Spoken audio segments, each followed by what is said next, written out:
días, tardes o noches. Les habla la entidad cuyo verdadero nombre no ha de ser mencionado, mejor conocido como el fantasma Górico. El día de hoy voy a narrarles una historia que les garantizo les erizará cada vello de su cuerpo, junto con un escalofrío que recorrerá su espina. Háganse unas palomitas y pónganse cómodos, y agradezcan que la pantalla los protege.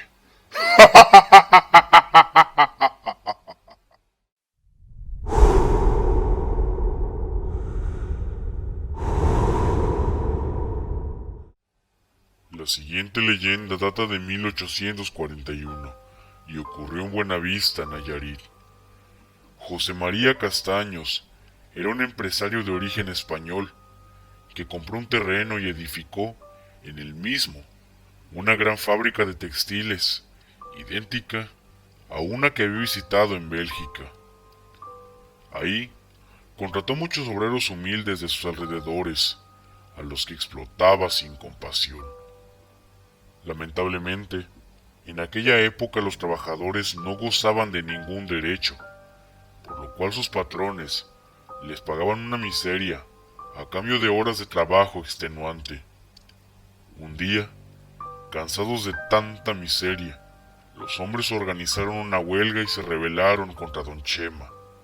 Pero él, teniendo las autoridades de su lado y muchísima influencia, pudo hacer que arrestaran a los líderes de la revuelta, quienes fueron torturados de la manera más vil. Después los ejecutaron, colgándolos enfrente de la fábrica. Cuando sus compañeros vieron sus cuerpos inertes, se llenaron de terror. El lugar siguió funcionando como de costumbre. Habría de pasar mucho tiempo antes de que las cosas cambiaran para los obreros.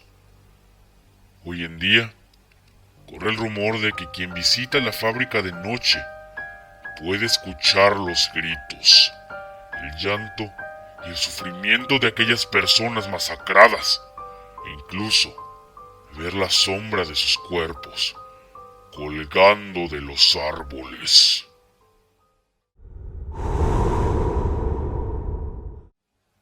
Hay una iglesia en la plaza de San Santiago Apóstol, dentro del municipio nayarita de Ixtlán de Río. En ella se aparece un sacerdote sin cabeza. Nadie sabe quién era o por qué la perdió, pero todos están seguros de su existencia gracias a una escalofriante anécdota. Un señor de nombre Elías y otro conocido como el Doctor Coronado eran muy asiduos a cantar con el coro del templo. Cierta noche, al terminar un ensayo, se quedaron hablando sobre la leyenda del padre decapitado, burlándose de aquellos que creían en tales patrañas. Las bromas subieron de tono cuando se les ocurrió subirse el cuello de sus abrigos, de tal manera que éste les ocultara las cabezas, para salir a asustar a las personas que pasaran frente al lugar. Hasta que una noche, los espantados fueron ellos. Estaban por irse de allí, cuando escucharon pasos en la capilla. Al voltear, se quedaron helados, nada más como la figura de un sacerdote, vestido con ropas antiguas, se acercaba lentamente a ellos. No tenía cabeza. Esa noche corrieron a sus casas en medio de rezos, pálidos y despavoridos. Jamás se atrevieron a molestar de nuevo a nadie con sus bromas de mal gusto.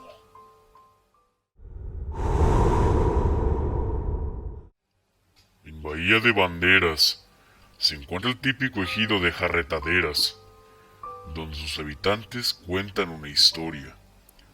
Tiempo atrás, familias enteras solían acudir a las orillas del río Ameca para trabajar en los chilares que ahí crecían. Siempre volvían a sus casas apenas el sol comenzaba a ocultarse, sabiendo que era hora de irse por las campanillas que sonaban a lo largo del riachuelo. Cierto día, un hombre se quedó esa tarde recogiendo sus herramientas cuando vio algo extraño a lo lejos. Se trataba de una figura cubierta por una sábana blanca que se dirigía a toda velocidad hacia el mar. No tenía pies. Aterrorizado, el sujeto huyó y contó a los demás lo que había visto. 3 de los lugareños más valientes se pusieron de acuerdo para montar guardia la noche siguiente y averiguar lo que estaba pasando. Al estar vigilando, notaron como un grupo de personas cubiertas con sábanas blancas se iba flotando hacia el mar, tal y como su amigo había dicho.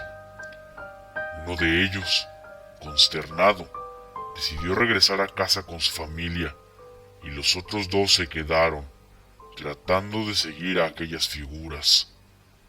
A la mañana siguiente, fueron encontrados en la playa, muertos y con sendas expresiones de horror en sus rostros. No se sabría la verdad sino hasta días después. Resulta que en aquel sitio solía haber una capilla de frailes, la cual había sido destruida por un maremoto. Las figuras de blanco no eran otras que las de aquellos hombres, muertos mientras intentaban salvar su templo. Los pobladores decidieron regar agua bendita frente al mar y rezar por su eterno descanso. Aún así, dicen que todavía se los puede ver a veces.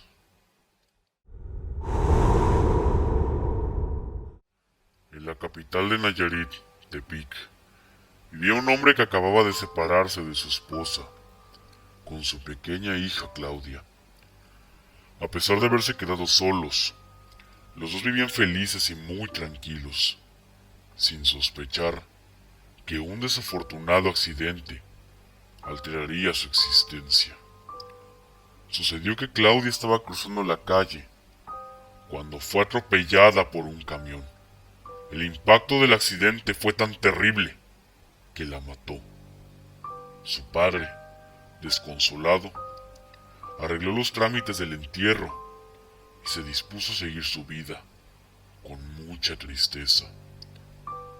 Pero fue aquí cuando empezó lo extraño. Constantemente escuchaba ruidos en el jardín trasero, aunque cuando se asomaba no veía a nadie. Después empezó a oír como alguien subía las escaleras, asemejándose el sonido al que hacía su hijita cuando estaba con vida. Las cosas se perdían o cambiaban de lugar, las puertas se cerraban y se abrían por sí solas. Estaba a punto de volverse loco. Cansado de estos fenómenos inexplicables, buscó su vieja cámara y tomó fotos en el jardín, en las escaleras y en todos los rincones de la casa. Un escalofrío de terror le recorrió los pies a la cabeza al revelarlas y darse cuenta de que en todas aparecía Claudia, aunque se veía muy distinta. Su piel estaba pálida y su mirada, con prominentes ojeras, lucía cansada y atormentada. Fue más de lo que pudo soportar. Días después empacó sus cosas y puso la casa en venta, aunque antes de mudarse mandó hacer una misa para pedir por el descanso de su pequeña.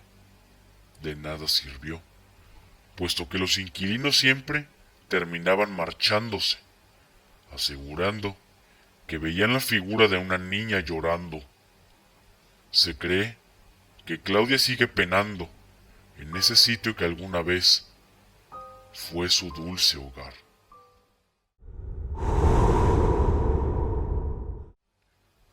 Hace mucho tiempo, un campesino vivía en las cercanías del Cerro de San Juan. Él trabajaba criando ganado y cierto día, una de sus vacas se le perdió. Al ir a buscarla, el hombre se adentró en una cueva del cerro y se sorprendió al ver que al final había un pueblo muy lindo, con una iglesia preciosa. Al acercarse a esta última, se dio cuenta de que allí crecía un gran árbol de naranjas. decidió cortar algunas para dárselas a su esposa. Al regresar por donde había venido, sin embargo, se quedó perplejo al notar que todo era muy distinto. Había casas que no estaban allí antes y las que sí estaban algo deterioradas. Confundido, se acercó a su casa y se sorprendió al ver a su esposa que le abría la puerta. Había envejecido varios años. Su rostro, al verlo, fue de auténtico terror. Entre lágrimas le confesó que todos en el pueblo lo creían muerto, pues un día había desaparecido sin avisar a nadie y ya habían pasado 25 años desde aquello. Asustado, el hombre le dijo que solo se había ido un momento para buscar a su vaca y que había recogido naranjas para ella. Al sacarlas de su morral, los dos se quedaron sin habla. Estaban convertidas en oro puro. Por eso se dice que cada 24 de junio pasa algo extraordinario en el cerro de San Juan. Al final de aquella cueva se abre una puerta encantada, detrás de la que todo aquel que entra se queda encerrado por un cuarto de siglo. ¿Les ha gustado? Esta historia fue cortesía de Elizabeth. Recuerda seguirme en mis redes sociales. Estarán apareciendo aquí abajo. Y si gustas que narre alguna experiencia paranormal que hayas tenido, házmela llegar a mi correo. Yo soy el fantasma górico. Y no mires debajo de la cama esta noche.